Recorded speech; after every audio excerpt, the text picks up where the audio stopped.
Hello, everyone. My name is Ashley Helm, and I'm here today with several of our KC Fringe artists. Today's kind of theme for our artist chat is music, musicals, and dance. So we have a really exciting show for us here today. So to introduce our artists, we'll kind of go through, and we'll start with Kelsey. Hi, I'm Kelsey Aicher. I directed and produced BASCULE with Kansas City Aerial Arts Training Company. BASCULE, or BASCULE, Balancing Art and Passion, is a show created by our student training company. A lot of times of them are first-time performers, and they got an opportunity to try this dream project that they've been wanting to do and have the cast and crew help create it. Wonderful. And KC Aerial Arts has been a long-term partner with KC Fringe, so it's exciting to have them back this year. Sia? Hello, everybody. I am Sia Michelle. I'm an artist in the Kansas City, Missouri area. I've been singing for as long as I could breathe. And I also play the violin as well. Been doing that for many years. My show is My Favorite Things, a chocolate mixtape. And basically, it's a multi-genre music review of cover songs, including 2 original songs with me and my band, The Soulful. We just wanted to kind of give y'all like a chocolate version of each genre, a very smooth, a very mellowed out version. And we hope you enjoy it. Life is like a box of chocolates. Thank you, Sia. That sounds really wonderful. Maya, would you like to introduce yourself? Hi guys, my name is Maya Tillman Rayton, and I am the director and choreographer for the community dance Cypher. I am a choreographer here in Lawrence, Kansas. I teach at the University of Kansas, and this is a collection of works. Basically, as dancers, we had kind of been hit pretty hard by COVID and restrictions. So what you get to see is little bits and pieces of things that we'd worked on before COVID, during COVID, and as we're heading out of COVID, like the times that we could get together and meet and just dance.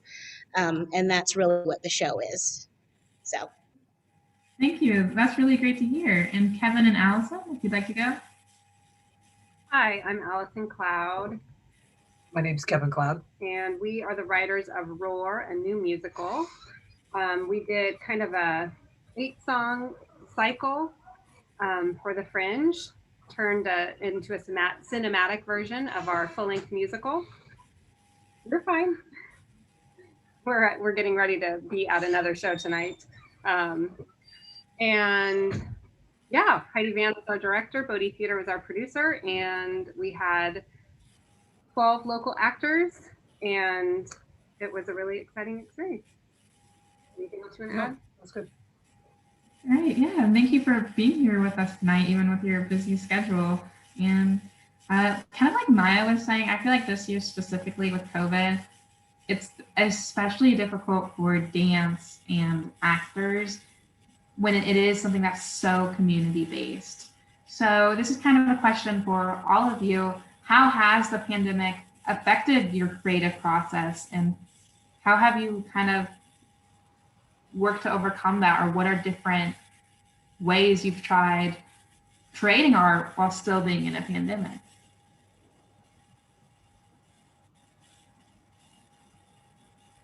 I can go first. So I know, like, with community, that's definitely something that we had a tough time with when we shut down for the pandemic, because we're used to having our cast of 24 in the same room at the same time. And our company has, our youngest member is 11 years old and our oldest is 52 years old. And the kids and adults mingle and they're each other's best friends. And so it was very strange to not have that group, that family that you're always with. And on top of it, we do aerial arts. It's not just something you can do at home. Not everyone has rigging at their house. So our studio shut down completely for 4 months. And we were in the middle of preparing for a show that was supposed to debut on April 4th.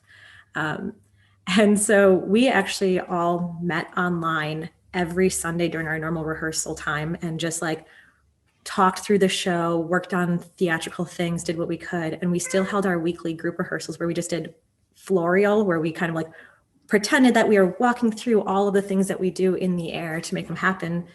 One, so we'd stay prepared, and two, so we always had that sense of community and we didn't lose touch with each other.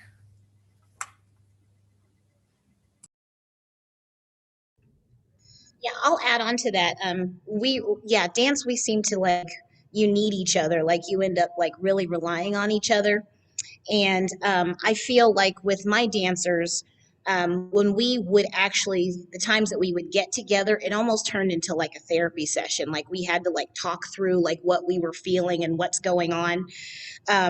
Which is really great. Like you need that outlet, but it's also not very conducive to be for productivity in rehearsal. You know what I mean?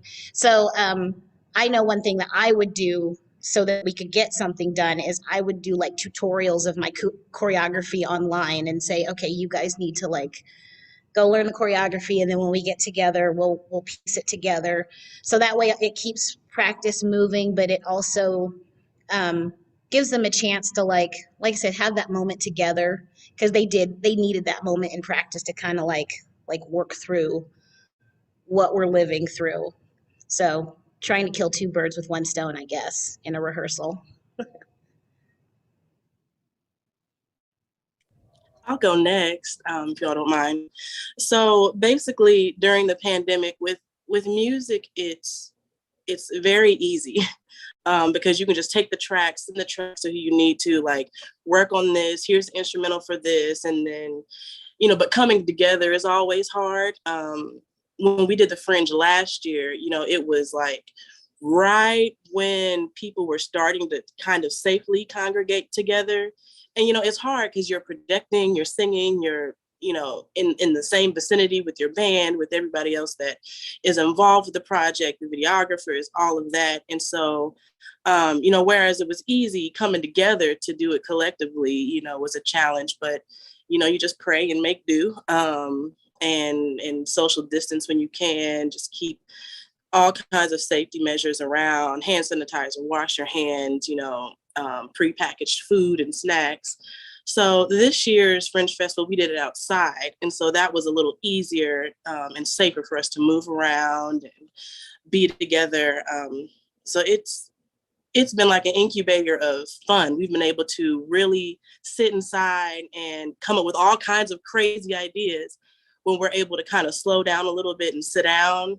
And, all the ideas that we've been passing around to each other, it's like we can finally like make this come to fruition. It's kind of like a good marinade. When you marinate or dry age a steak, it's like us as artists, we've been like back in our closets in our homes, like coming up with new, witty and innovative ideas. And so now coming out, it's like, oh, we get to do some really cool stuff that we wouldn't have thought of doing before.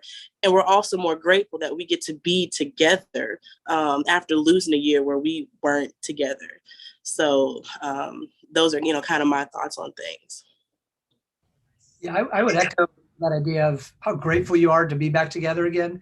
I remember, when things were starting to loose up and the restrictions and whatnot, we got together for our first rehearsal with actual live actors, and we were just doing warm-ups. And even being in the room with 12 actors singing warm-up scales was just like, oh my gosh, I'm going to start crying. This is so amazing.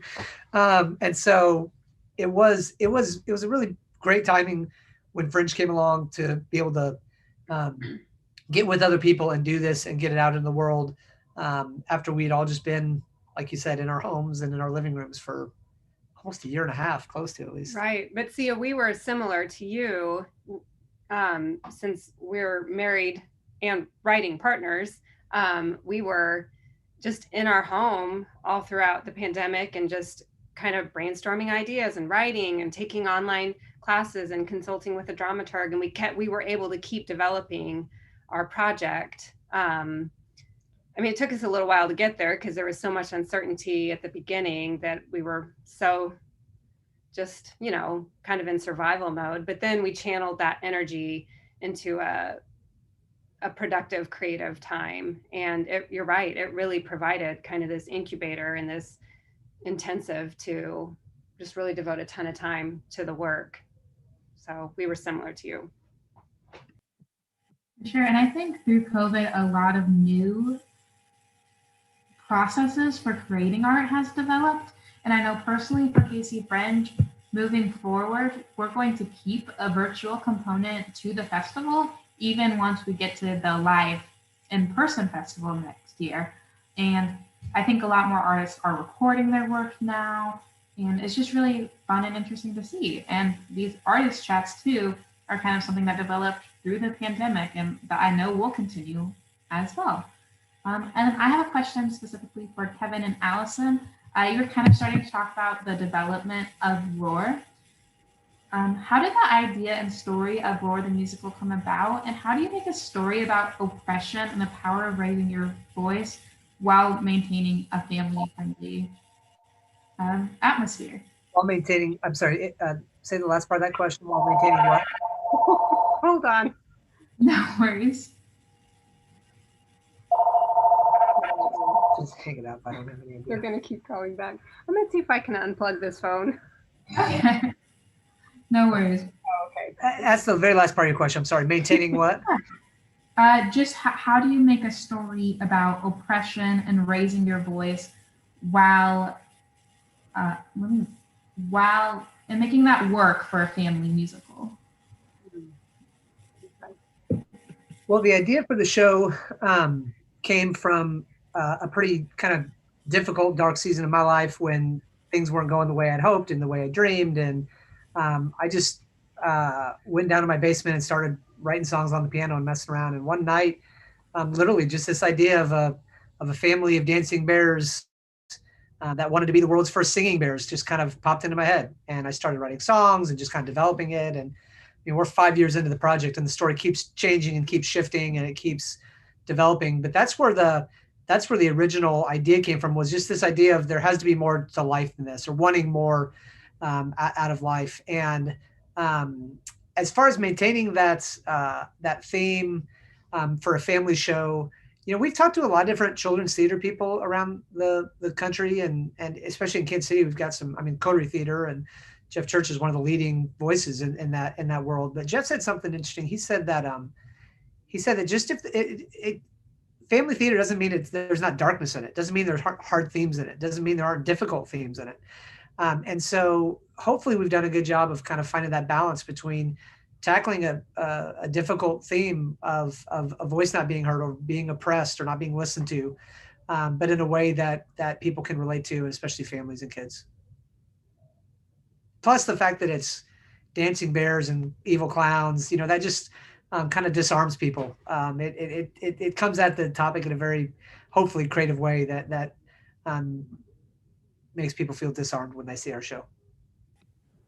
I think that's wonderful. And I completely agree with you. Like, I think people really underestimate like children's media of all forms. And it's a really wonderful and can be a very powerful medium for sure. And yeah, we have some really wonderful children's theater in the Kansas City area. First time I saw a show at the Coterie as an adult, I was very impressed. So yeah, thank you. My next question is for Sia. What music inspired you growing up? Yes. Well, I grew up in a family that listened to all kinds of music. What inspired me growing up are those old R&B cuts, those kind of like R&B fusion gospel cuts, like your Kirk Franklin and your BBC Winans. And then you have like the old R&B switch. You have Anita Baker, Sade, a lot of the things that I sang in the Fringe, which also include soft rock, the Eagles, and like my family liked a lot of Barry Manilow as well. I didn't do any Barry Manilow for this show, but I hope to in the future. And like my dad, he was in an opera company, and you really wouldn't think that a lot of people of color are interested in these multifaceted genres of music, but that's the family that I grew up in. We listened to everything. And then to top all that off, my parents threw me in orchestra and wouldn't let me get out in like the 4th grade. Everybody else is playing on the playground and I'm going to play the violin and play Twinkle Twinkle Little Star. and it just led me to, like, all these influences growing up led me to have the appreciation of music that I have now. And then, like, maintaining that authentic sound. You know, the world goes with what's popular, but I don't go by what's popular necessarily. But how can I stay authentic and then make it trendy at the same time? So you kind of remember where you come from. And people love nostalgia. So people love to listen to things that remind them of, you know, being in their mom or their grandmother's house growing up in the summer, you know, and cleaning, and, you know, and then you smell bacon, you smell eggs, you can taste grits.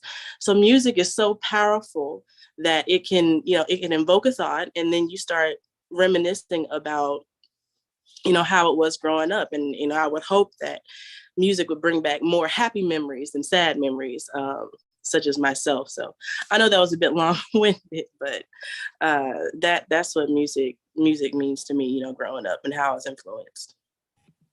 I think that's really wonderful, and that's really interesting to hear, like, what a background in music you do have, and especially in opera and instrumental music. That's really interesting. So thank you.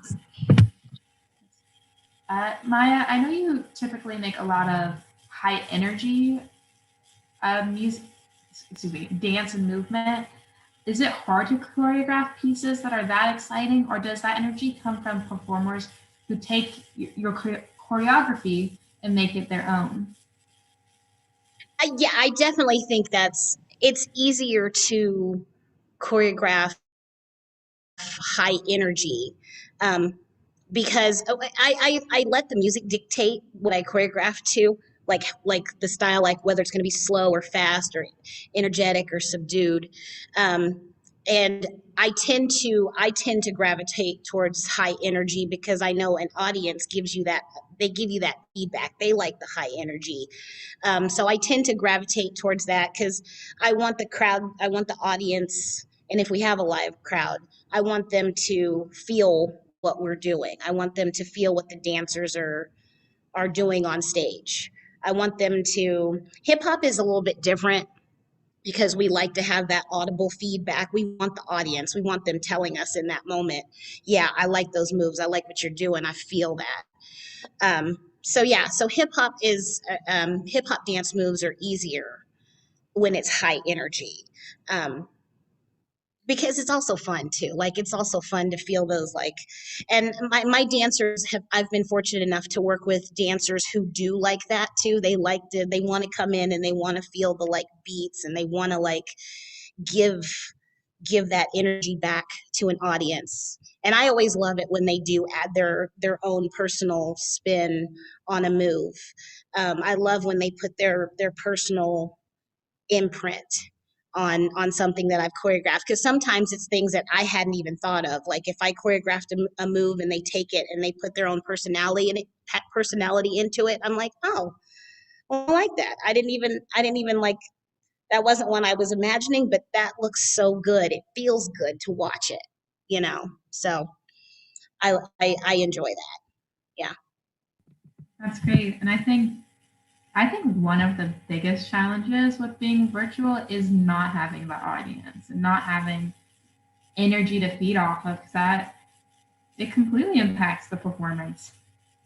Yes, a couple of the pieces that are in my collection was right when COVID hit, and we were given the opportunity to perform on a stage, but not have an audience, and the dancers were like they were really kind of like disappointed and affected. Like, we really had to have discussions about how to dig deep and still push that same energy without an audience. So yeah, that was a discussion that had to be had, because they were like, so nobody's coming, like, we just are doing this on video. I'm like, yeah, unfortunately, yeah, sorry. I know that's been a big challenge for a lot of artists, and it's interesting but different to overcome. And I like how you mentioned, like, your artists also bring their own twists in on it. And the thing I love about performing arts is the collaborative aspect of it. And I like when people bring in their personality. I think that's great to see. So thank you. Let's see.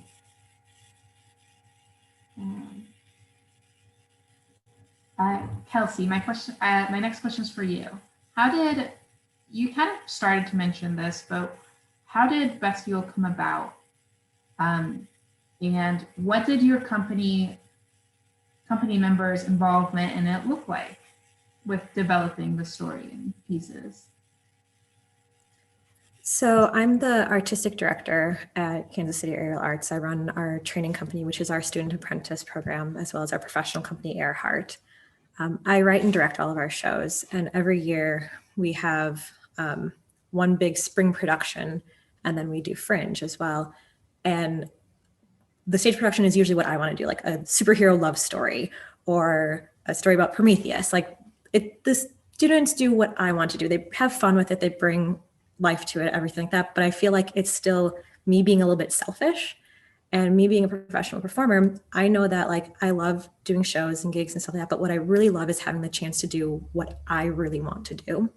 And I've been fortunate enough, like when Kansas City Ballet does their dance day, they've invited us to perform, and I've been able to just like do the piece that I've just been wanting to do. That's not for anyone else, but it's just for me. And I wanted to do that for our students. I wanted to have them create that chance, like the thing that they've really been dying to perform, the thing they've been dying to choreograph. And so we proposed BASCULE for last year, Fringe. And as everyone knows, it went virtual and we weren't able to do anything. So we tried doing it again this year. The interesting challenge that we had with it was that we couldn't use any copyright music. And all of the things that we do are really heavily based on music. So we were fortunate enough to reach out to, I just like sent emails to random artists locally. Some of us like had connections to friends elsewhere, and we got permission from a bunch of artists that were like, yes, you can use our music. So I'm very, very grateful to all of the musicians and composers that were gave us the permission to use their music. And then I had students propose different acts of what they wanted to choreograph or what they wanted to create. So there's a dance number in the piece, and it is choreographed by one of our 13-year-old, no, I'm going to get this wrong, 14-year-old members, and it's her first time choreographing anything. And she took on 10 people, and I want to say we are aerialists, not dancers. So she went in and choreographed adults. Everyone but one person is older than her in that piece. Most of them have no dance experience, and I think she killed it.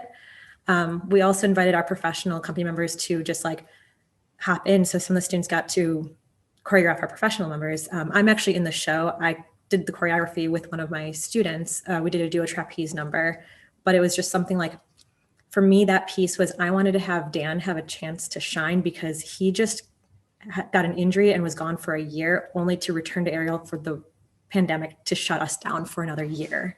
So it was a lot of like us trying to create the thing that we wanted to highlight what we could do, share our voice, give the students an opportunity to like experiment. And I don't know, I love giving them a voice. Maya was talking about this, like how she makes the choreography and that like her dancers add their own touch. Like that's what I love too. When I create a show, I love the choreographers to give me feedback and tell me like, oh, but I had this idea. I'm like, great. And the students and performers, when they've got an idea, I like to facilitate. I don't like calling myself a director. I like to like just curate, facilitate, and encourage them to create the best art they can. So that's kind of what BASCULE turned into. That's great. I think that's what a good director is about, is, you know, making everyone feeling safe and giving them that voice and being part of the creative process. And I think that's really interesting, you know, giving a young girl her first opportunity to be a choreographer, and then also using small local musicians' work. That's so fabulous and interesting to see. I think that's a very fringy thing, because I like Fringe because everyone has the equal opportunity to participate, and people get to put on brand new work, and maybe it's their first time putting a show on this stage. So that's awesome to hear.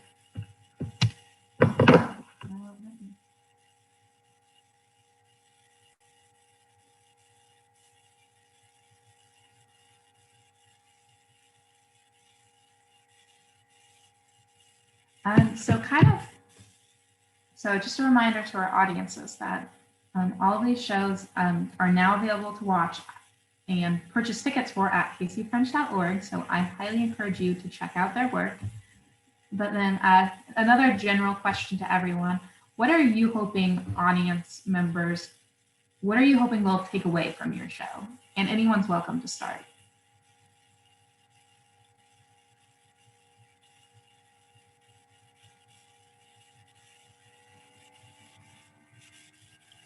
I'll start.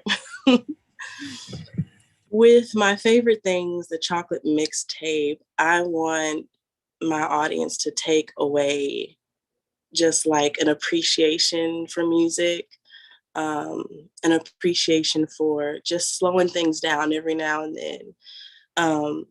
A majority of everybody that's there with me in my band is my family. So, you know, I want them to appreciate family and the talents that your family have, even down to my brother. My brother filmed it this year for me.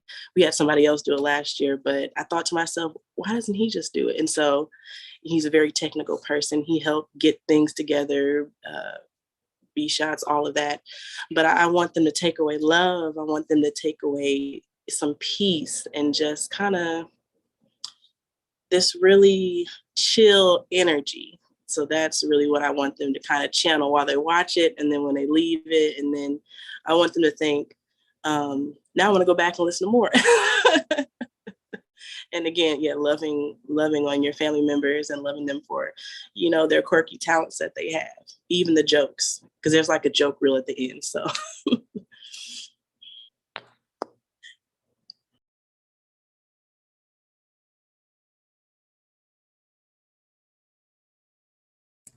I think, Ashley, you kind of hit on what I hope people take away from BASCULE, which is like what's very Fringe, that we don't need to have the perfect lights, the perfect editing. I mean, we shot it. We're aerialists. We shot ourselves. There are little blips and stuff like that. An aerialist edited it. We had reached out to local musicians and also national musicians, and we just collaborated. And we, I want to say thank you to Heather of Stone Lion Puppet Theater. She sewed us a curtain to have as a backdrop in our studio because we shot everything in our studio.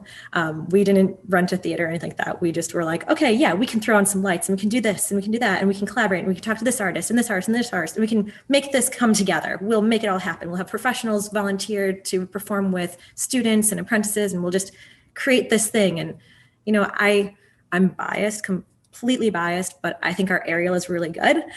So I think that like you can see that we've got aerial and we had fun and we didn't need to have the big budget and the big high level production in order to make something that was wholesome art.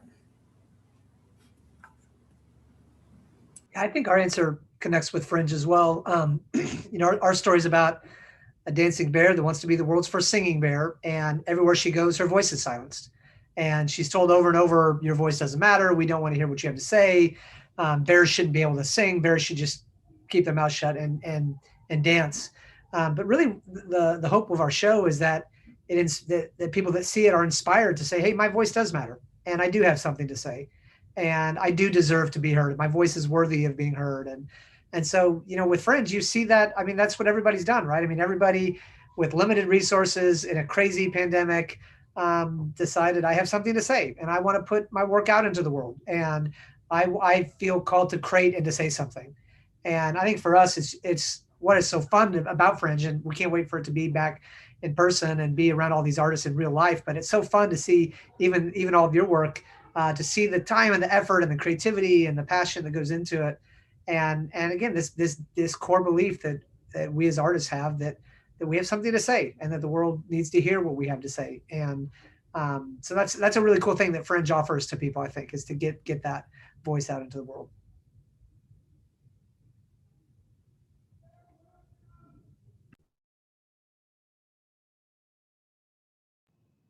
Well, I'll just piggyback on to what all of you guys said. It's so true. I will say for my dancers, the takeaway I want is just to enjoy yourself. The reason why I named it Cypher, in hip hop, a cipher is the circle where everybody gathers around to watch people dance, and you know there's like soul clapping going on. Like basically, this is just I would like people just to watch and enjoy. If you like what you're seeing, if you're feeling it, like good. If not, you know, but come watch the dancers. That's what that's what a cypher is for. You're watching the dancers in the middle of the circle. And one of the dancers had said to me while we were working on filming, she said, it's so good to be back in, and it's just thank you for an opportunity to dance. Because she talked about how she has friends back home who, like, COVID shut everything down. So there are some dancers who lost a whole year. Here in Lawrence, we tried to do like a hybrid version so that people could still get a chance to come in the studio, maybe not all the time, but at least be in here part of the time. And so I just want everybody to appreciate the dancers and the fact that they're getting a chance to showcase what they really love and what they really enjoy doing. So I think that's really wonderful, especially, you know, as we're slowly coming out of COVID, and there are some live opportunities, but still, like, just being able to be back together and create art that feels good. And so I think that's really great to hear about the development of all of your guys' work. And I love Fringe because I just very much think it's like very much the people's work, in the sense that you're seeing very like some underground, brand new stuff by the people. And that's what I love about Fringe. Like, I get to see stuff that I wouldn't get to see anywhere else. And you get to see really new and exciting stuff. So just a reminder to everyone, of course, check out our website at kcfringe.org. I also encourage you to follow us on YouTube, where this video is also being live streamed. And now we officially have a Twitch channel, which you can follow at kcfringe, or it's KC_Fringe on Twitch. And we're also officially live on there.